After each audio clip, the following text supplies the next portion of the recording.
আপনার হুজুরের বিরুদ্ধে আমি কোনোদিন বক্তব্য রাখিনি, ইনশাআল্লাহ রাখবো না। কেন? হুজুর দিয়ে জাতির উন্নতি হবে, আবার হুজুর দিয়ে জাতির ধ্বংস হবে।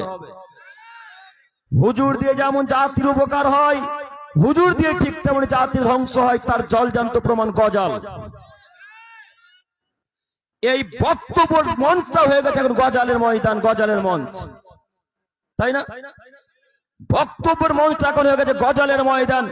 তাই তো মানুষ বক্তব্য দেওয়ার নামে গজাল বলে আর সুর করে কেসা কাহিনীতে বক্তব্য চালায়, অথচ একটা হাদিস কোরআন নেই, একটা কোরআনের অর্থ নেই যে কোরআনের অর্থ শুনে জাতি মুখস্থ রাখবে, একটা হাদিস বলে বাংলা অনুবাদটা মনে রাখবে, এরকম বক্তব্য আপনার হুজুরের নেই।